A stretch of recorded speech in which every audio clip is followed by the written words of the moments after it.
Movie Recap Tagalog here. Isang retiradong salariman, si Asaichi, ang nabigla ng ipahayag ng kanyang asawa na si Yuko na malapit ng mag-70 taong gulang na siya ay buntis. Dahil dito, nagsimula silang magduda at mahirapang magpasya kung itutuloy ang pagbubuntis, dala ng mataas na panganib sa kanilang edad at ng pagtutol ng pamilya at komunidad. Pinag-iisipan ng mag-asawa kung itutuloy ba ang sanggol. Isang mahalagang sandali ang nangyari nang si Yuko ay mapaluha sa isang ospital ng universidad matapos siyang batiin dahil sa kanyang pagbubuntis, ang kauna-unahang positibong reaksyon na natanggap niya. Nagsimula ang kwento sa 70 taon na lola sa kanyang harapan ay totoong buntis. Hindi makapaniwala ang kanyang asawa sa balita. Nagsimula ang lahat ilang buwan na ang nakalipas. Ngayon ang unang araw ng pagreretiro ni Asaichi sa edad na 65. Umuwi siya na may dalang palumpo ng bulaklak. Si Yuko, na medyo nahihiya, ay naglabas ng pregnancy test at inihayag na siya ay nagdadalang tao. Inakala ni Asaichi na may demensya ang kanyang asawa. Nagsimula siyang magbigay ng mga pagsusuri para sa kognitibo. Ngunit mabilis na nahalata ni Yuko ang intensyon ng kanyang asawa. Iginiit niyang hindi siya ulyanin at umalis na galit. Ngunit makalipas ang ilang sandali, bumalik siya at kinuha ang mga bulaklak na ibinigay sa kanya. 40 taon nang mag-asawa sina Asaichi at Yuko nang walang anak, ngunit nananatili pa ring puno ng pagmamahalan ang kanilang pagsasama. Dahil sa pagdududa, nag-research si Asaichi online at nadiskubre na ang edad na 35 ay itinuturing ng advanced maternal age sa pagbubuntis. Sa buong mundo, ang matagumpay na pagbubuntis sa edad na 70 ay naiulat lamang sa India. Nagising siya isang gabi at nadatnan si Yuko na nagsusuka sa banyo, inisip niyang baka ito ay inaatake sa utak. Agad niya itong pinuntahan, ngunit iginiit ni Yuko na buntis siya. Kinabukasan, habang nagbi-birdwatching kasama ang mga kaibigan, malalim ang iniisip ni Asaichi. Paulit-ulit niyang binabanggit ang tungkol sa demensya at pagbubuntis na ikinagulat ng kanyang dalawang matagal ng kasama. Upang mabawasan ang kanyang pag-aalinlangan, nagpasya si Asaichi na dalhin si Yuko sa isang OB-GYN para sa ultrasound, ngunit natakot siyang baka may makakilala sa kanila. Pinili niya ang isang maliit na ospital na mas malayo sa kanilang tahanan. Nang makita ang gulat na ekspresyon ng doktor, inisip ni Asaichi na baka tumor ang meron ang kanyang asawa. Ngunit kinumpirma ng ultrasound na buntis nga si Yuko, 2 hanggang 3 buwan na. Ang doktor, na may 30 taon ng karanasan, ay napatanong pa sa sarili tungkol sa kanyang profesional na buhay. Gayunpaman, agad nitong iminungkahi na magpatingin sila sa mas malaking ospital para sa mas detalyadong pagsusuri. Sa kanilang pag-uwi, nakatitig si Yuko sa larawan ng ultrasound, puno ng saya ang kanyang puso. Ngunit si Asaichi ay nag-alinlangan pa rin sa ideya ng pagkakaroon ng anak sa kanilang edad. Kinahapunan, habang naninigarilyo sa ibaba, nakasalubong niya ang isang kapitbahay na kamakailan lang ay naging ama. Habang ikinukwento ng kapitbahay ang tungkol sa kanyang anak, baka sa kanyang mukha ang dalisay na kaligayahan. Naalala ni Asaichi na ganoon nga dapat, sa tamang edad, natural lang ang magdalang tao, natural lang ang magpalaki ng anak, nang walang pangamba. Ngunit iba ang kanilang pamilya. Huli nang dumating ang batang ito. Pag-uwi ni Asaichi, nadatnan niya ang kanyang asawa na nakahiga sa sahig, nagrereklamo ng hindi maganda ang pakiramdam. Sa edad na 70, patuloy pa ring nagtatrabaho si Yuko sa supermarket. Ngunit ang matapang na amoy ng lamang dagat ay nagdulot ng walang tigil na pagduduwal dahil sa kanyang pagbubuntis. Maaga siyang umuwi upang magpahinga. Napansin ni Asaichi na nakatitig lamang ang kanyang asawa sa isang litrato sa mesa. Alam niyang muling nananabik ito sa kanilang aso dahil wala silang anak. Matagal nilang hinangad na magkaanak ngunit hindi kailanman nangyari. Sa huli, tuluyan na nilang isinuko ang pangarap na yon. Naramdaman ni Asaichi na tila kamalasan ang laging bumabalot sa kanyang buhay. Mahilig siyang mag-aral noong kabataan, ngunit pumanaw ang kanyang ama bago pa man siya makapagsulit sa entrance exam sa kolehiyo, kaya napilitan siyang magtrabaho ng maaga. Masipag siyang palagi, subalit dahil sa kakulangan sa pakikisalamuha, madalas siyang maitsapwera ng mga kasamahan, tulad ng ipinapahiwatig nila noon pa man. Inaasahan niyang magiging malungkot ang kanyang pagtanda at tanggap na niya yon. Ngunit nang biglang dumating ang isang munting buhay sa kanilang mundo, lubos siyang nabigla. Kinabukasan, nagbitiw si Yuko sa kanyang trabaho. Ang dahilan? Siya ay buntis. Labis na nagulat ang kanyang amo. Di nagtagal, masayang ibinahagi ni Yuko ang ultrasound ng sanggol sa kanyang matalik na kaibigan. Sa unay masayang tumatawa ang kaibigan, ngunit agad ding naging seryoso. Ipinunto nito na kung itutuloy ang pagbubuntis, mahihirapan lamang ang bata. Tinulak niyang mag-isip si Yuko, sa edad mong 70, ilang taon pa ba realistically ang maibibigay mo sa anak? Sa narinig na yon, napaisip ng malalim si Yuko. Samantala, kumonsulta si Asaichi sa kanyang kaibigang dentista, gaya ng inaasahan. Nabigla rin ang kaibigan sa kanilang plano. Ipinaliwanag niya na sa edad nila, maaaring magdulot ng seryosong problema ang alta presyon, diabetes, at iba pang sakit. Iminungkahi rin niya na magpatest muna ng kromosoma sa ospital. Kung sakaling may abnormalidad sa pagdevelop ng sanggol, hindi na dapat ipagpatuloy ang pagbubuntis. Pauwi na si Asaichi nang masilayan ang masasayang batang naglalaro sa lansangan. Hindi niya alam kung mararanasan pa ba niya ang ganoong kaligayahan. Upang mas maintindihan, pumunta siya sa isang bookstore at nagbasa ng maraming aklat tungkol sa kalusugan ng ina at sanggol. Nakasaad doon ang maraming panganib na kinahaharap ng matatandang ina. Plano ni Asaichi na pag-usapan ito ng mabuti sa kanilang bahay. Ngunit pagdating niya, madilim ang paligid at tahimik na nakaupo si Yuko sa sofa. Nadala rin si Yuko sa mga salita ng kanyang kaibigan. Iminungkahi ni Asaichi na magpa-chromosomal screening sila kinabukasan upang maagapan kung may problema. Ngunit tinanong ni Yuko, paano kung may diferensya ang bata? Sumagot si Asaichi, babalik na lang tayo sa buhay na wala tayong anak. Sa narinig, tuluyang nanlumo si Yuko. Ang magkaanak ang tanging pangarap niya sa loob ng mahigit 40 taon. Nagpasya siyang ituloy ang pagbubuntis at sumulat sa kanyang nakatatandang kapatid upang humingi ng suporta mula sa pamilya. Ngunit kahit noong lumabas siya upang ihulog ang sulat, palihim pa rin siyang sinundan ng kanyang asawa. Hinimok ni Asaichi ang kanyang asawa na mag-isip ng mabuti. Magdamag siyang hindi nakatulog, nagpagod sa pagtakbo upang linawin ang kanyang isipan. Sa kaibuturan, alam niyang kahit 65 na siya, para sa pinakamamahal niyang si Yuko, siya pa rin ang parehong padalos-dalos na binatang minahal nito noon. Bagamat binura ng 40 taon ng unos ang lahat ng alab, hindi nito pinawi ang kanyang pagmamahal kay Yuko kahit kaunti. Kinabukasan, magkasama silang pumunta sa ospital para sa pagsusuri. Ngunit ang tingin ng receptionist ay nagdulot ng kaba kay Asaichi. Seryoso itong tinanggap ng ospital at inarrange na mismo ng direktor ang magsuri kay Yuko. Ang huling-huling pagbati ng congratulations ay nagpatangis kay Yuko ng walang tigil. Ang lahat ng pagtutol na dinanas niya sa mga nakalipas na taon ay mabigat na pasanin. Mahigit 40 taon siyang naghintay upang marinig ang mga salitang iyon, lalo na nang masilayan niya ang buhay na sanggol sa 4D ultrasound. Kahit si Asaichi ay napangiti ng taos-puso sa sarili. Naitanong niya sa doktor kung may panganib ba ang pagbubuntis sa matatandang ina. Sagot ng direktor, kahit ang mga nasa edad 20 ay may kaakibat na panganib sa panganganak. Sa huli, nasa mag-asawa pa rin ang pasya kung ipagpapatuloy ito. Di nagtagal, dumating ang kapatid ni Yuko matapos marinig ang balita. Ngunit sa halip na pagbati, bumulaga ang masakit na pananalita at matinding batikos. Ayon pa rito, ang ginawa ni Yuko ay magdadala ng kahihiyan sa buong pamilya. Sa sandaling iyon, lumitaw mula sa bahay ang isang payak na anyo. Idineklara ni Asaichi na hindi niya pabibigatan ang pamilya ng kanyang bayaw. Napatitig si Yuko, wari na realize na palaging tahimik na nasa tabi niya ang kanyang asawa. 20 taon na ang nakalipas nang makita ni Yuko ang isang tuta sa supermarket at agad na nahulog ang loob niya rito. Ngunit ang halagang 150,000 yen ay katumbas ng 2 hanggang 3 buwang gastusin nila. Pag-uwi, hindi siya mapakali at paulit-ulit na bumalik upang makita ang tuta. Hanggang isang araw, napansin niyang bumaba ang presyo. Ipinaliwanag ng tindero na dahil lumalaki na ito. Nang tanungin kung ano ang mangyayari kung hindi pa rin ito mabili, ngumiti ng paumanhin ang clerk at umalis. Naisip ni Yuko na hindi magiging maganda ang kahihinatnan. Ngunit ipinahayag ng kanyang asawa ang pagtutol sa pagbili ng hayop gamit ang pera, naniniwalang hindi dapat sinusukat ang buhay sa halaga nito. Sa narinig, hindi na umimik si Yuko. Kinabukasan, pagbalik niya sa pet shop, ibinalitang nabili na ang tuta. Lubos siyang nalungkot, umaasang sanay napunta ito sa mabuting tahanan. Ngunit pag-uwi, ikinagulat at ikinasaya niya nang makita na binili pala ito ng kanyang asawa para sa kanya. Alam ni Asaichi kung gaano kalalim ang pagnanais ng asawa na maging isang ina. Ngayon, nang makita niyang muli ang parehong ekspresyon sa mukha ni Yuko habang nakatingin sa ultrasound, naunawaan niya na mananatili siyang matatag sa tabi nito. Pagkatapos ng lahat, ito ang kanilang sariling buhay. Nagpasya si Asaichi na ihanda ang lahat bago dumating ang sanggol, ngunit ang kanyang pananaliksik ay labis siyang ikinabigla. Ang gasto sa pagpapalaki ng isang bata mula kapanganakan hanggang kolehiyo ay aabot ng 25 milyong yen. Mabigat itong bumigat sa isipan ni Asaichi. Dumaraan siya sa kalyang puno ng pagkain at natanaw ang paborito niyang inihaw na barbecue sa steak. Ngunit upang makapag-ipon para sa bata, napalunok na lamang siya at nagpatuloy ng lakad. Sa supermarket, natuto siyang unti-unting magkumpara ng presyo. Marahil, ang pagdating ng batang ito ang nagbago kay Asaichi na, kahit 65 na, ay tila batang handang akuin ang higit pang responsibilidad para sa pamilya. Pag-uwi, sinabi ni Asaichi sa kanyang asawa na mag-a-apply sila kinabukasan para sa Mother and Child Health Handbook.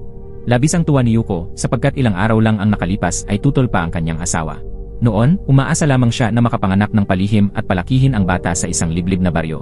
Ngunit ang pagbabagong loob ni Asaichi ngayon ay nagdulot sa kanya ng sukdulang kaligayahan. Kaya't kinabukasan, nagtungo ang mag-asawa sa munisipyo upang mag-apply para sa handbook. Pagkatapos ng masusing pagtatanong, nagpahayag ng pag-aalala ang mga kawani tungkol sa kalusugan ng matatandang mag-asawa. Sapagkat mahalaga ang kalusugan ng mga magulang sa pagpapalaki ng bata. Ngunit matapos ang ilang pag-uusap, matagumpay nilang nakuha ang handbook. Dumalo si Yuko sa mga klase ng early childhood education kasama ang kanyang asawa. Sa silid-aralan, sila lamang ang tanging matatandang mag-asawa sa piling ng mga batang magulang. Nagsimula ang sesyon sa pamamagitan ng pagpaparana sa mga asawa ng bigat ng isang buntis na nasa ika-7 hanggang ika-8 buwan. Isa ay isang batang matipuno at ang isa, isang 65 taong gulang na lalaki. Nang itali ang 14-pound pregnancy simulation pack, kapwa nila naramdaman ang pagbabaluktot ng kanilang mga likod. Inutusan sila ng guro na damputin ang isang lapis sa sahig, tila simpleng gawain lamang. Ngunit nahirapan pa ring tumayo ang batang lalaki. Si Asaichi, sa kanyang edad, ay kitang-kitang napagod sa bawat galaw, kahit pa pinapayuhan siyang huwag na masyadong magpumilit. Ngunit daman niya na kailangan niyang magtiis alang-alang sa bata. Nang pahigain sila ng instruktor, muntik nang bumagsak si Asaichi. Ang bigat mula sa tiyan ay halos ikahingal nilang dalawa ng tuluyang nakatihaya.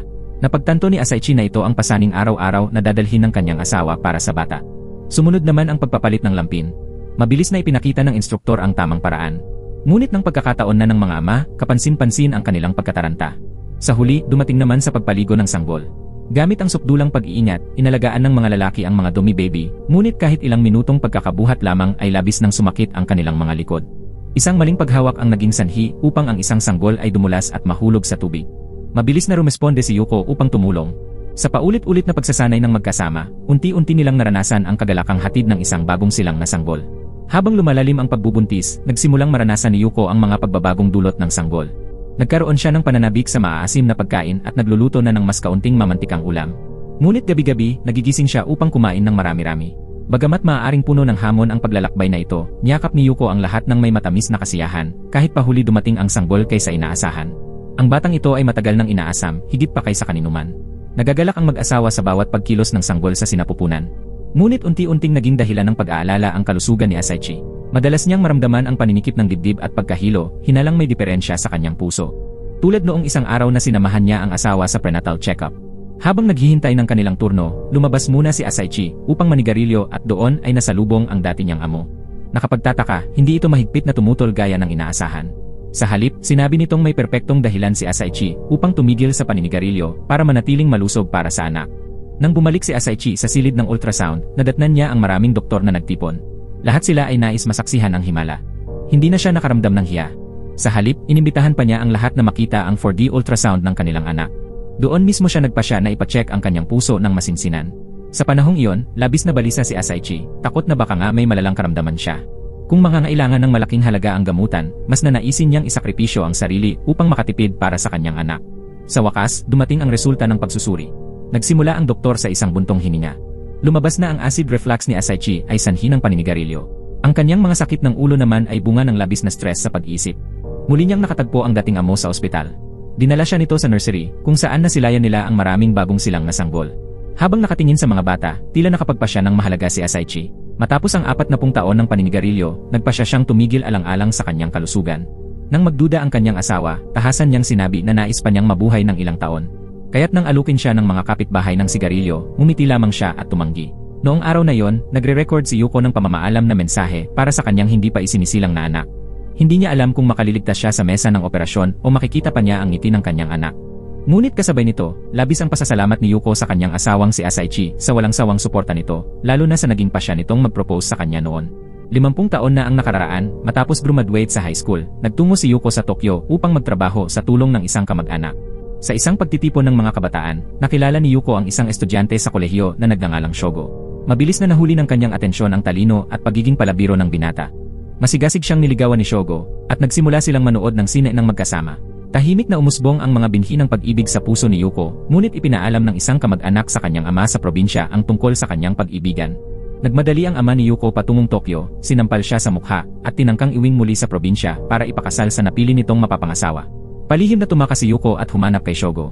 Nang hindi nag-alinlangan, tumakas silang dalawa. Para kay Yuko, ito ang pinakamapangahas na desisyon ng kanyang buhay, ang matagpuan ang pag-ibig at matutong manindigan para dito.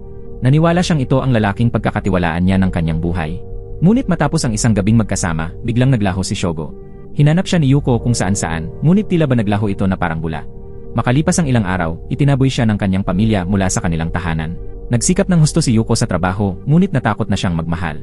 Hindi niya namalayan, umabot na siya sa edad na 30. Nang ayusin ng kanyang kumpanya ang isang blind date na hindi niya matanggihan, pumayag siyang makipagkita kahit isang beses lang. Handa na sana siyang tanggihan ang manliligaw, ngunit ang kanyang kaharap ay si Asaichi, ang kakilala niya noong kabataan. Si tapat na Asaichi ay labis na kinabahan at hindi makapagsalita, at di nagtagal ay pinagpawisan ng husto. Iniabot ni Yuko ang kanyang panyo at napanood niya itong paulit-ulit na pinupunasan ang pawis sa noo. Naramdaman ni Yuko ang isang hindi maipaliwanag na kapayapaan mula sa lalaking nasa kanyang harapan.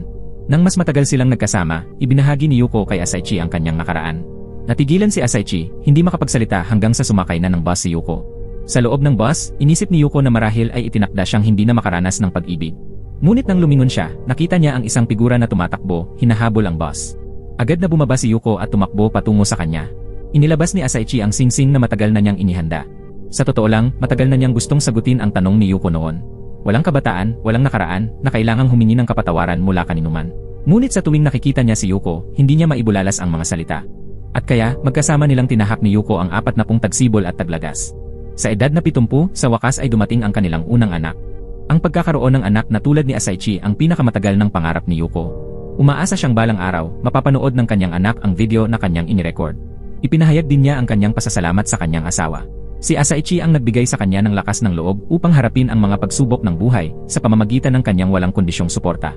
Hindi nila namalayang tahimik nang nakabalik si Asaichi at pinakikinggan ang lahat. Nang araw na yon, isinilang na ni Yuko ang kanilang anak. Ngunit ang matinding pagod mula sa walang tigil na pag-aalaga ng sanggol ay labis na nagpahina sa kanyang asawa hanggang sa siya ay bumagsak. Nang makita si Yuko na walang malay, agad na sinuri ni Asaichi ang kanyang pulso. Sa kanilang mga tinig, nagising ang kanilang anak na babae na kakadede lang. Wala silang nagawa kundi alagaan muli ang sanggol. Subalit ang pagpapalaki ng bata ay napatunayang mas mahirap kaysa sa kanilang inisip. Ang pagpapalit ng lampin ay kailangang may sukdulang pag-ingat. Ang paliligo ng sanggol ay nangangailangan ng buong atensyon. Kapag nagigising ito sa gitna ng gabi dahil sa gutom, kailangan nilang maghanda ng gatas. Kailangang tiyak ang tamang temperatura ng tubig at tuwing 3 oras ay kailangang magpadede. Ang pagiging pabaya ni Asaichi ay lalo lamang nagdulot ng inis kay Yuko. Pinagsasama niya ang paglalaban ng mga damit at medyas ng sanggol. Hindi rin niya lubusang nalilinis ang mga bote ng gatas. Hindi niya isinusulat kung gaano karaming gatas ang naihahanda o kung anong oras nagpapakain.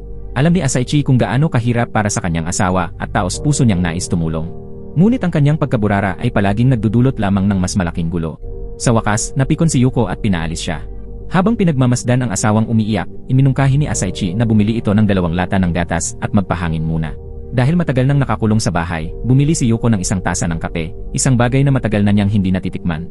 Habang nakatitig sa magandang kalangitan, napagtanto niyang siya mismo ang patuloy na nagpapabigat sa kanyang sarili. Nakalimutan na niyang namnamin ang kasalukuyan at damhin ang ligayang dala ng kanilang anak. Pag-uwi niya, nadatnan niyang masigasig na inaayos ng kanyang asawa ang mga damit ng sanggol. Ipinapakita ni Asaichi ang kanyang pagbabago sa pamamagitan ng mga gawa. Pagkalipas ng 1 buwan matapos manganak, dumating ang community nurse upang timbangin ang sanggol at alamin ang iskediul ng pagpapadede. Dito naging napakahalaga ang masinsinang talaan ni Yuko. Maya-maya, nagbigay pa ng isang questionnaire ang nurse kay Yuko. Nangamba siya na baka lumabas na may malalaking problema sa kanyang mga sagot, ngunit pinagaan siya ng loob ng nurse. Lahat ng magulang ay nagmamahal ng ganito sa kanilang mga anak. Walang dapat ikahiya. Ang matatandang lolo't lola na mahina na ang paningin ay nakiusap sa nurse na gupitin ang kuko ng sanggol. Lagi silang natatakot na baka masaktan ang bata kung sila ang gagawa. Umabot na sa 6 na buwan ang sanggol at maaari nang bigyan ng solid food. Sa loob ng maraming taon, ang nakikita lamang ng mag-asawa ay ang sarili nilang pagtanda. Ngunit ngayon, ang masaksihan ang paglaki ng kanilang anak ay nagdulot sa kanila ng labis na kagalakan. Plano pa ni Yuko na sumulat sa kanyang kapatid sa probinsya upang ibahagi ang kaligayahan. Subalit kahit na nagpapatuloy ang masayang buhay nila, palaging may dumarating na hindi inaasahang pangyayari. Isang gabi, nadatnan ni Asaichi ang kanyang asawang may mataas na lagnat at walang malay. Agad siyang tumawag ng ambulansya. Isang mabait na kapitbahay, nang marinig ang balita, ay agad din nagmadaling tumulong mag-alaga ng sanggol. Sapagkat hindi dapat manatili ng matagal sa ospital ang isang musmos na bata. Lumabas sa pagsusuri na ang sanhi ay sepsis dahil sa pulmonya. Sa edad na 70 at palaging sobra ang trabaho, hindi na nakapagtataka na siya ay bumagsak. Dumalaw si Asaichi sa asawa sa ospital at nadatnan itong walang tigil sa pag-iyak. Pakiramdam niya ay nabigo siya bilang asawa at ina, nagkasakit pa mismo sa panahong higit siyang kailangan ng kanyang pamilya. Si Asaichi man ay nilamon ng matinding pagsisisi. Dapat ay napansin na niya noon pa na umabot na sa hangganan ang kanyang asawa. Pag-uwi, kinuha ni Asaichi ang bata mula sa mga kapitbahay. Ngunit ngayon, habang siya na lang ang nag-aalaga, lubos siyang nalito at nawala ng direksyon. Pagsapit ng madaling araw, nagising ang sanggol. Bagamat mabigat ang katawan sa sobrang pagod, pinalitan ni Asaichi ang lampin at pinakain ang sanggol. Nang pinatulog niya ito sa kanyang bisig, napansin niyang tanghali na pala. Nang maghanap siya ng makakain, natanto niyang nakalimutan niyang magsaing. Wala siyang nagawa kundi magtiyaga sa kung anuman ang mayroon. Palagi namang iniisip ni Asaichi na ginagawa niya ang lahat ng kanyang makakaya. Ngunit ngayon lamang niya lubos na naunawaan ang kaibahan ng pagtulong sa asawa at ang tunay na hirap ng mag-isa sa pagpapalaki ng isang anak. Kung ikukumpara sa walang humpay na pagod ng kanyang asawa, napakagaan ng kanyang pananagutan noon. Sa sandaling iyon, naitanong niya sa sarili, tama ba talaga ang naging desisyon nilang magkaanak? Ang pag-uwi pagbalik sa ospital ay labis na nagpapahapo sa kanya. Isang araw, isang babae ang dumalaw kay Asaichi, walang iba kundi ang anak ng nakatatandang kapatid ni Yuko. Nang mabalitaan ang panganganak ng kanyang tiyahin, nagpunta siya upang bumisita. Humingi rin siya ng tawad para sa mga masakit na salitang nasabi ng kanyang ama noon. Naghatid ng malaking ginhawa kay Asaichi ang pagdating ni Miki. Habang inaalagaan ni Miki ang sanggol, nagmamadaling tumakbo si Asaichi sa ospital upang dalawin ang kanyang asawa. Ngunit pagpasok pa lang niya sa silid, narinig na niyang umiiyak ito. Napanaginipan ni Yuko na siya ay totoong namatay na. Sa higit 7 dekada ng kanyang buhay, matagal na siyang naging manhid sa usapin ng kamatayan. Ngunit simula nang isilang ang kanilang anak, unti-unti siyang natutong matakot mamatay. Sa edad na 70, nais pa niyang humaba ang kanyang buhay, nais pa niyang masaksihan ang araw na ikakasal ang kanyang anak na babae at maging isang ina rin. Matapos niyang patahanin ang asawa, nagmamadali siyang umuwi muli. Nakita niyang maalagang inaalagaan ni Mickey ang kanyang anak at labis itong nagpasaya sa kanya. Ngunit nakakatawang isipin na si Mickey, na nasa edad 40, at ang kanyang 3 buwang gulang na anak ay magpinsan pala sa totoong buhay. Bago umalis, dumalaw si Mickey kay Yuko sa ospital upang magpasalamat. Ang matagumpay na panganganak ng kanyang tiyahin ay nagsilbing inspirasyon din sa kanya. Ngunit pag-alis ni Mickey, muling bumalik si Asaichi sa pagiging mag-isang magulang. Nang mabalitaan ng kanyang mga kaibigan ang tungkol sa bagong silang nasanggol, dumalaw sila at nag-alok na tumulong sa pag-aalaga. Sa wakas, nagkaroon si Asaichi ng pagkakataong bumisita sa ospital. Pagbalik niya ng gabing iyon, nadatnan niyang naroon na ang community caregiver. At bago pa man siya makapagpasalamat, tumunog ang doorbell. Dumating ang mga kapitbahay, may dalang mga pagkain niluto nila mismo. Biglang napuno ng halakhak at masasayang kwento ang dating tahimik na bahay. Nagtagayan sila at nagbahagi ng mga nakakatuwang karanasan. Sa sandaling iyon, napagtanto ni Asaichi na ang tahanan ay hindi kailanman isang isla na walang tao. Naroon ang pamilya, mga kaibigan, kapitbahay at halakhak. Makalipas ang 2 linggo, nakalabas na rin ng ospital si Yuko. Nang muling mayakap ang kanyang anak na ilang araw niyang hindi nakita, ayaw na niya itong bitiwan pa. Pagkatapos muling magsama-sama ang 3 miyembro ng pamilya, sapat na ang tahimik na pag-uusap upang maramdaman nila ang malalim na kasiyahan.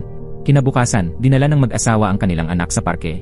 Doon nila nasilayan ng isang buntis na kapitbahay na sinisigawan ang sariling ina. Ang dahilan, habang tumutulong sa pag-aalaga ng kanyang apo, nadulas at nahulog ito. Labing-labis ang pagkabalisa ng babae. Ayaw niyang manghimasok pa ang kanyang ina sa kanyang buhay. Pinagmamasdan ni Yuko ang kapitbahay at nakita niya ang sariling anyo, ang kanyang pagiging iritable noong siya'y buntis pa. Sa halip, tinanong niya ang buntis, kailan ka huling tumingala sa langit? Noon lamang napagtanto ng babae na simula nang siya'y mabuntis, lagi na lang siyang nakatingin sa kanyang mga hakbang at nagpoprotekta sa kanyang tiyan. Nakalimutan na niyang may langit sa itaas. Sinabi ni Yuko, huwag mong isipin na pabigat o istorbo ang pagmamahal ng iyong mga magulang. Kung kaya mo, huwag mong pasanin lahat ng mag-isa. Ibahagi mo ang ilan sa iyong bigat sa iba. Makikita mong hindi pala kasing bigat ng iniisip mo ang lahat. Sa banayad na pangungumbinsi ni Yuko, tuluyang nakalaya sa mga alalahanin ang buntis na babae. Noon, dumating ang asawa ng babae na tumatakbo papalapit. Sinabi niya kay Asaichi na simula nang marinig niyang tumigil ito sa paninigarilyo, siya man ay huminto na rin para sa kapakanan ng kanyang asawa. Laking galak at pagkilos ng damdamin ang nadama ni Asaichi. Hindi niya namamalayan na apektuhan pala ng kanyang mga gawa ang mga tao sa paligid. Nalaman ni Asaichi sa internet na ang gasto sa edukasyon mula kindergarten hanggang universidad ay maaaring umabot sa 25 milyong yen. Para kina Asaichi at Yuko, na palaging nasa laylayan ng lipunan, napakalaking halaga nito. Ngunit higit pa sa mahal na matrikula, mas pinahahalagahan nila ang paglaki ni Lucy. Hindi nila namalayan, 2 taong gulang na ang kanilang anak. Nagpasya si Asaichi na ipasok siya sa daycare. Nakahanap na rin siya ng trabaho dahil nais niyang makaipon pa para sa kanilang anak. Umaasa siya na si Yuko, na hindi na rin ganoon kalusog, ay magkakaroon ng panahon para makapagpahinga. Sa unang araw, masiglang tumatalon-talon si Lucy. Maingat na nagbihis ang mag-asawa, nag-aalala na baka magmukhang hamak ang kanilang kasuotan. Ngunit sa daycare, napaligiran ng mas batang mga magulang, dama pa rin nila ang pagiging kakaiba. Maliwanag na sila ang pinakamatandang magulang doon. Pero ano naman ngayon? Ang kanilang pagmamahal sa anak ay hindi kailanman kukulangin kumpara sa iba. Nang kunan sila ng panggrupong litrato, napagkamalan silang lolo't lola ni Lucy ng litratista. Ngunit agad na idineklara ni Lucy, yan ang tatay ko. Matapos ipaliwanag ng mga guro ang takbo ng daycare, dumating ang oras para magpaalam si Lucy sa kanyang mga magulang. Bagaman mabigat sa loob ni Asaichi, sa edad na 68, kailangan niyang pumasok sa trabaho para sa kanilang anak. Ang magtrabaho ng masigasig para sa pamilya ay nagbigay rin sa kanya ng pakiramdam ng kasiyahan. Ngunit makalipas lamang ang 1 oras mula nang magsimula ang kanyang shift, namimiss na agad niya ang kanyang anak. Tinitignan niya ang relo kada 10 minuto. Samantala, habang gumagawa ng gawaing bahay, ganoon din ang nararamdaman ni Yuko. Paminsan-minsan ay tumitingin siya sa orasan, ngunit matapos tapusin ang mga gawain at muling tumingin, 20 minuto pa lang pala ang lumilipas. Hindi niya inakalang maaari palang maging ganoon kabagal ang oras. Maagang dumating si Yuko sa daycare at idinikit ang kanyang mukha sa bintana upang manood. Napansin siya ng guro at inimbitahan siyang pumasok sa nakatakdang silid para sa mga magulang na nais manood. Nang makita niyang kayang uminom at kumain ng mag-isa ni Lucy, napakalaking ginhawa ang kanyang nadama. Pagkatapos ng trabaho, nagmamadaling pumunta si Asaichi sa paaralan upang sunduin ang kanilang anak. Tunay nga, walang magulang ang gustong palampasin ang anumang sandali sa paglaki ng kanilang anak. Pagkalipas ng ilang araw ng pagsundo kay Lucy, napagtanto ni Yuko na ang ibang mga ina ay ipinapasok ang kanilang mga anak sa daycare dahil kailangan nilang magtrabaho. Naramdaman ni Yuko ang pagkakasala dahil pakiramdam niya'y tamad siya sapagkat hindi siya nagtatrabaho. Ngunit wala nang sapat na lakas si Yuko upang maalagaan si Lucy at manatili palagi sa tabi ng anak sa mahabang panahon. Kinailangan niyang bumisita sa ospital ng paulit-ulit para sa mga check-up. Sinunod niya ang payo ng doktor, gumawa ng iba't ibang ehersisyo upang mapanatili ang kanyang kalusugan. Ginagawa niya ang lahat upang maibigay ang pinakamaraming pagmamahal sa kanyang anak. Habang lumalaki si Lucy, pumasok ito sa yugto ng pagiging pasaway. Nagsimula itong magkaroon ng sariling sumpong, natutong magsabi ng hindi, at minsan ay umiiyak pa at tumatangging pumasok sa paaralan na lubos na ikinataranta ni Asaichi. Isang araw matapos ang klase, napansin ni Yuko ang mahabang galos sa mukha ng kanyang anak. Agad niya itong tinanong kung saan nanggaling iyon. Ang guro, na nagsabing kailangang protektahan ang privacy ng mga bata, ay nag-atubiling magbigay ng detalyadong paliwanag. Gayunpaman, nabanggit nitong tila si Lucy raw mismo ang nag-umpisa minsan ng pisikal na gulo. Biglang napagtanto ni Yuko na baka may kinalaman ito sa isang batang lalaki na nakita niya kamakailan. 3 araw lang ang nakalipas nang dalhin niya si Lucy sa parke upang maglaro. Doon, nakatagpo nila ang isang batang lalaki na mag-isang naglalaro ng putik. Tumakbo si Lucy upang makisali, ngunit habang pauwi na sila, napansin ni Yuko na sinusundan sila ng bata. Huminto siya at tinanong kung saan ang bahay nito. Hindi sumagot ang bata at biglang tumakbo palayo. Hindi na ito pinag-isipan pa ni Yuko at nagpa siya ng umuwi, ngunit nagpumilit si Lucy na sundan ang bata. Wala nang nagawa si Yuko kundi bantayan hanggang makauwi ang bata ng ligtas bago siya umalis. Nang makarating ang bata sa harap ng pintuan, bigla itong napaupo, bagay na ipinagtaka ni Yuko. Lumapit siya at kumatok upang tingnan kung may tao sa loob. Bumukas ang pinto at lumabas ang isang babae. Ang sumunod na pangyayari ay nagpatigil kay Yuko sa kanyang kinatatayuan. Hindi niya inakalang agad-agad na sasampalin ng babae ang bata nang walang salita. Nataranta rin si Lucy na nakatayo lamang malapit. Kinabukasan, nang bumalik sila sa parke, wala na roon ang batang lalaki. Dahil sa pag-aalala, nagpa siya si Yuko na puntahan ang paligid ng bahay ng bata. Ngunit pagdating pa lang niya sa pintuan, nasalubong na niya ang isang community caregiver. Sa pamamagitan nito, nalaman niyang pinalalaki ang bata ng isang ina na nag-iisa. Dahil panggabi ang trabaho, natutulog siya tuwing araw at ipinapadala ang bata sa labas ng bahay. Upang hindi ito makabalik agad, ikinakandado pa niya ang pinto. Ang pananakit ng bata ay tila naging normal na gawain para sa ina. Nang balikan ito ni Yuko sa kanyang isipan, napagtanto niyang ang hilig ng anak niyang manakit ng iba ay marahil bunga ng nasaksihang eksenang iyon. Pauwi na sila nang tanungin ni Asaichi tungkol sa galos sa mukha ng kanilang anak. Napangiti ng pilit si Lucy. Ikinuwento ni Yuko ang buong pangyayari sa kanyang asawa. Pagkarinig ng istorya, nagpa siya rin si Asaichi na puntahan ang bahay ng bata. Hindi inaasahan, nasalubong nilang muli ang caregiver sa may pintuan. Nakakandado sa loob ang bata ng kanyang ina. Sinabi nitong hindi pa nakakauwi ang kanyang ina ng mahigit 1 araw. Naabisuhan na ng caregiver ang pamunuan ng gusali upang buksan ang pinto. Malubhang dehydrated na ang bata at halos mawalan na ng malay. Upang hindi tuluyang himatayin ang bata, inutusan ni Yuko si Lucy na makipag-usap sa kanya. Kaya kinanta ni Lucy ang paborito niyang kantang pambata at sumabay din kumanta ang bata. Di nagtagal, dumating ang pamunuan ng gusali at matagumpay na nadala ang bata sa ospital. Pagbalik nila sa bahay, madalas bigla na lang nilalapitan ni Lucy ang kanyang ina. Kapag hindi nakatingin si Yuko, pupunta siya at tapik-tapikin ito sa balikat. Lalong naging mainitin ang ulo niya at nagsimula na rin siyang maghagis ng mga bagay. Nang gabing iyon, habang pinag-uusapan ng mag-asawa ang sitwasyon, sumang-ayon si Asaichi na kailangan na itong agad tigilan. Sa edad ni Lucy, nasa yugto pa siya ng paggaya sa matatanda. Kapag nakasanayan niya ang masamang ugali ng pananakit, mahirap na itong maituwid sa hinaharap. Nang araw na yon, pag-uwi ni Lucy mula sa paaralan, agad nitong sinimulang tapik-tapikin si Yuko nang walang tigil. Hindi na nakatiis si Asaichi. Nagpa siya siyang disiplinahin ang kanyang anak sa sarili niyang paraan. Sinabi niya kay Lucy na saktan siya ng todo at hindi niya pinayagan ang asawa niyang makialam.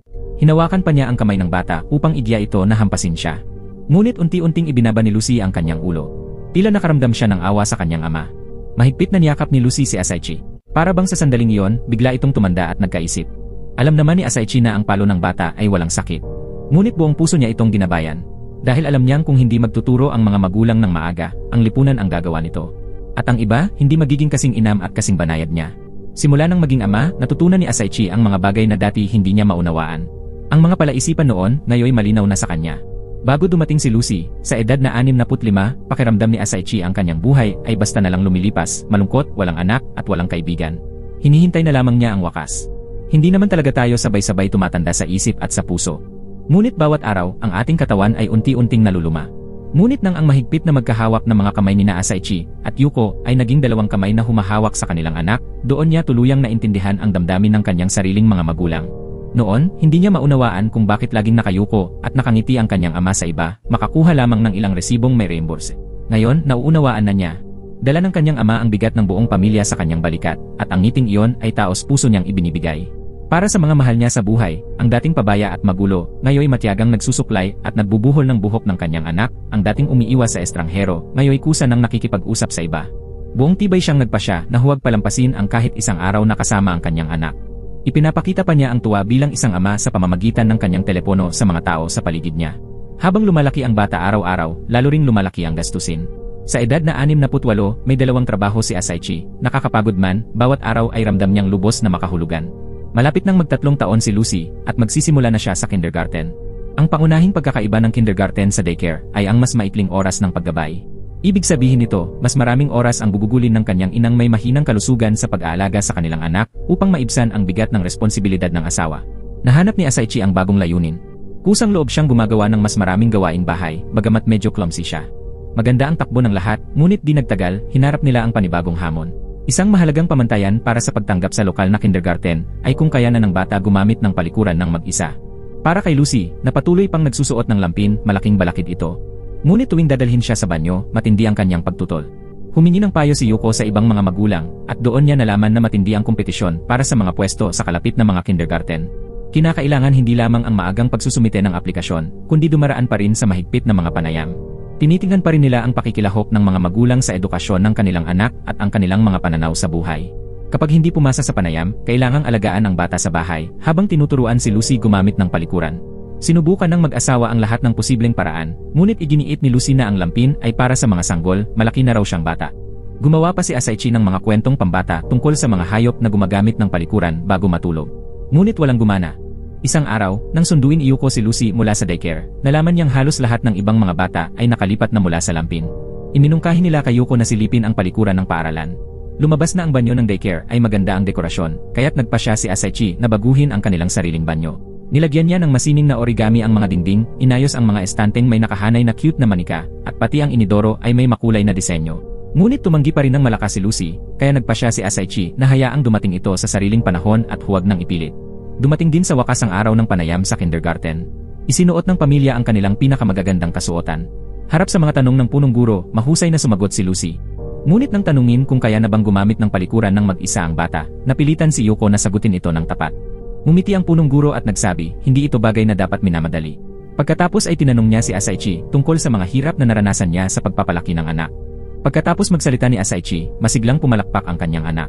Dahil sa taos-pusong katapatan ni Asaichi, binigyan ng espesyal na pagtanggap si Lucy ng punong guro. Kinagabihan din, sinabi ni Lucy sa kanyang ina na gusto na niyang gumamit ng palikuran.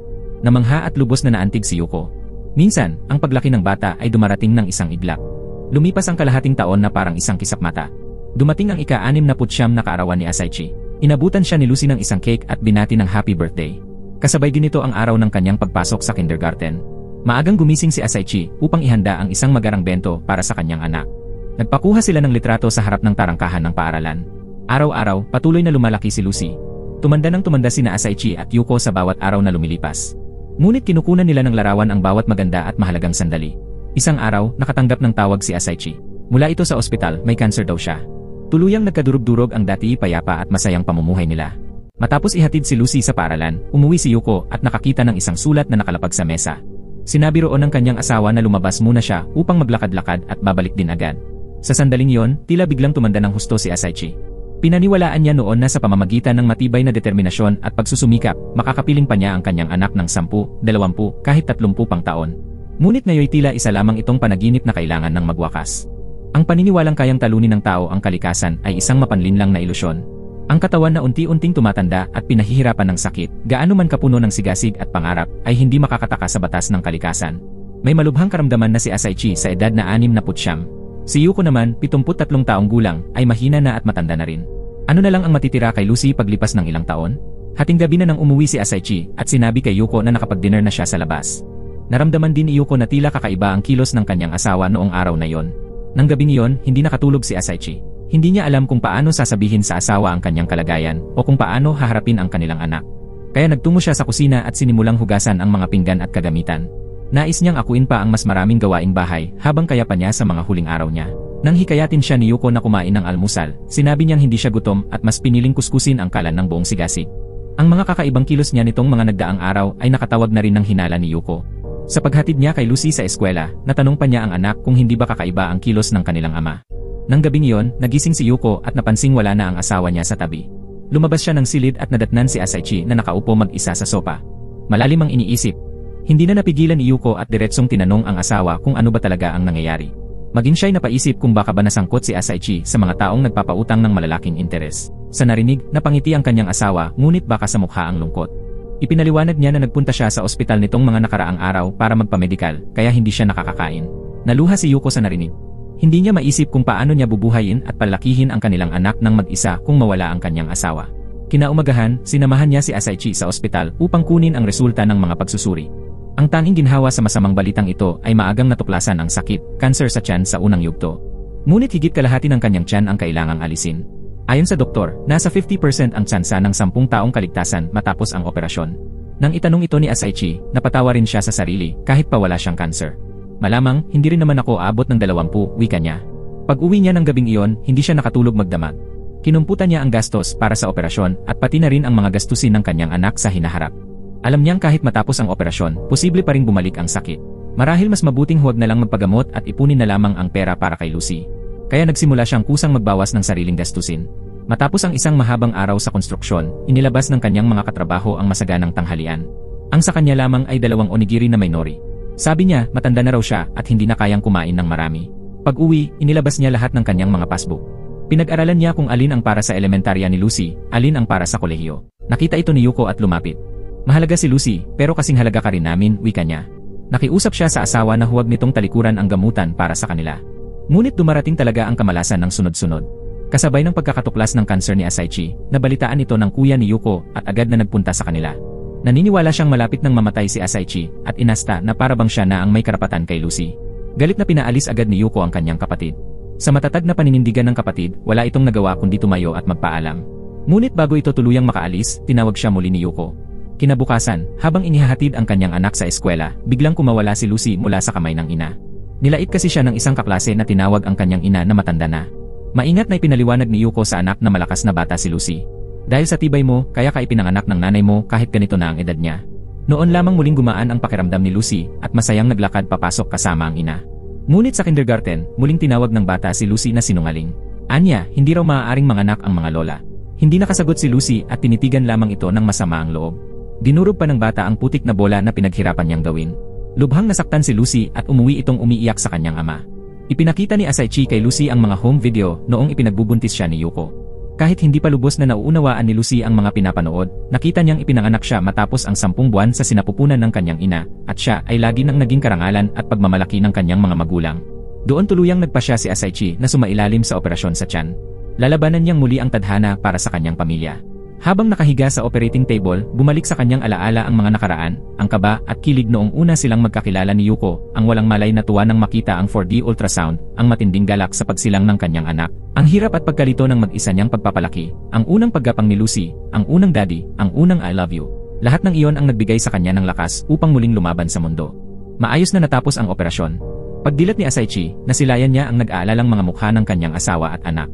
Naramdaman niyang mapalad siya na nabigyan pa ng pagkakataong mabuhay. Mula noon, araw-araw na dumadalaw si Lucy sa kanyang ama sa ospital. Habang pinagmamasdan ang kanyang matamis at maunawaing anak, tila nakalimutan ni Asaichi ang sakit ng kanyang katawan. Ngunit pauwi na sila nang mapansin ni Lucy ang isang lalaki na kamukha ng kanyang ama. Dali-dali siyang tumakbo papalapit dito. Hindi siya nasundan ni Yuko at matindi itong nadapa sa kalsada. Biglang may dumaan na truck ng napakabilis. Sa kabutihang palad, maling akala lamang iyon.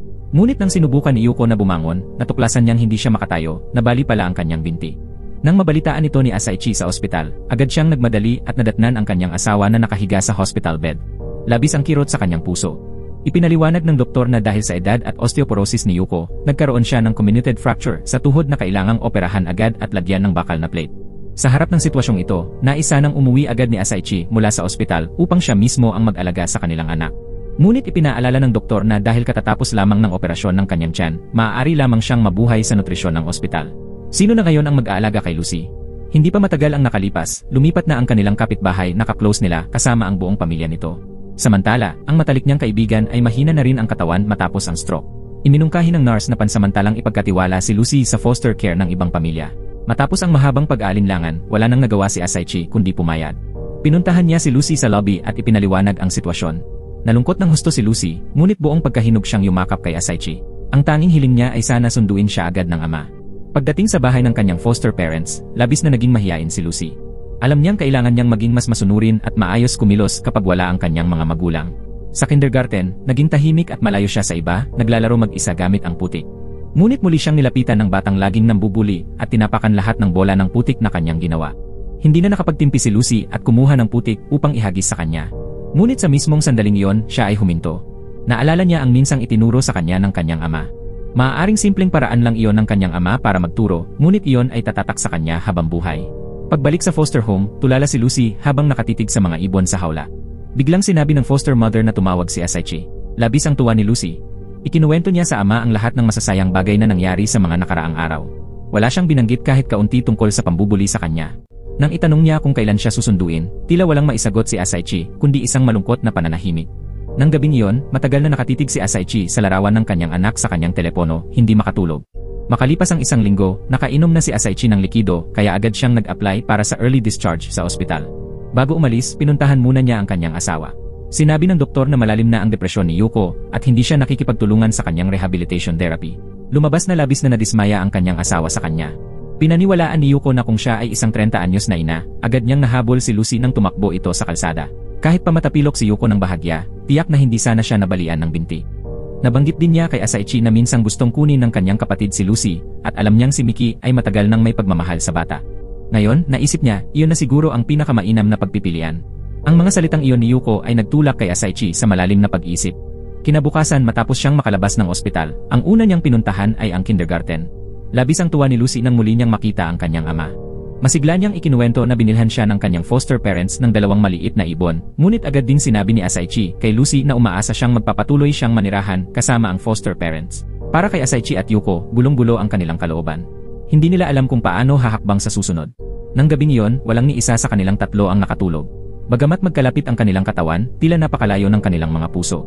Si Yuko ay nais ng sumuko, si Asaichi ay nag-aalangan, habang si Lucy na may nagtataka kung kailan muling mabubuo ang kanilang pamilya. Kinabukasan, binisita niya ang isang matagal ng kaibigan. Ramdam ni Asaichi na mula nang dumating si Lucy, para bang isa lamang iyong panaginip. At ngayong tapos na ang panaginip, pakiramdam niya ay dapat maglaho na rin ang lahat na parang bula. Ngunit si Lucy ay tunay. Ang kanilang kaligayahan ay hayag na nakikita ng lahat. Sa sandaling iyon, nagpasya si Asaichi na tulungan si Yuko na mabawi ang kanyang tiwala sa sarili. Dinala niya ang asawa pauwi. Ang dati mainit at masayang tahanan ay ngayon tila naging malamlam at malungkot. Naniniwala si Yuko na dahil sa kanilang edad, hindi na nila kayang alagaan si Lucy. Wala rin silang sapat na paraan upang mapalaki ang anak. Ipinagunita ni Asaichi sa kanyang asawa na noong siya ay nagdadalang tao, tinanong nila ang doktor tungkol sa mga panganib. Ang sagot ng doktor, ang panganib ng panganganak sa edad na 20 at 70 ay magkapareho lamang. Walang dahilan para matakot na baka maiwan nilang ulila ang kanilang anak dahil sila'y matatanda na. Sapagkat walang nakakaalam kung mauuna ba ang natural na kamatayan ng matanda o ang biglaang pagkamatay ng bata. Handa pa ngang bumalik si Asaichi sa kanilang probinsya upang doon sila 3 sama-samang mamuhay at palakihin si Lucy kasama si Miki. Sa mismong sandaling iyon, bumukas ang pinto, nakabalik na si Lucy. Sa pagdapo ng mata ni Yuko sa kanyang anak, lahat ng alalahanin niya ay naglaho na parang usok. Ang buhay ay hindi kailanman nagbibigay ng sapat na paghahanda bago ito magsimula. Gaya ng hindi mo rin matitiyak kung alin ang mauuna, ang sorpresa o ang trahedya. Para kina Asaichi at Yuko, si Lucy ang anak na matagal na nilang hinangan. Dumating lang siya ng kaunti pang huli. Lahat ng tao ay darating din sa kanilang huling destinasyon. Ngunit sa paglalakbay patungo roon, iba-iba ang paraan ng paglalakad. Maaari kang lumuhod sa pagkatalo o maglakad ng may dangal. Matapos tanggapin ang katotohanan, muling nakatagpo ng tapang sina Asaichi at Yuko kasama si Lucy. Hanggat sila'y nabubuhay, ibibigay nila kay Lucy ang kanilang buong pagmamahal. Kailanman ay hindi huli para magsimula sa buhay. Laging may panahon. Bawat araw na nabubuhay tayo ay isang hakbang patungo sa hinaharap. Walang sinuman ang nakakaalam kung gaano kahaba ang tunay na buhay, tanging sa pamumuhay ng tapat at may sigla, sa mga luha at ngiti na nagmumula sa puso. Doon lamang natin mapatutunayan na tunay nga tayong umiral sa mundong ito. At dito nagtatapos ang pelikula. Shout out kay Jess Tony Peral at kay Ritz Perez. Maraming salamat sa panonood. Hanggang sa muli, paalam.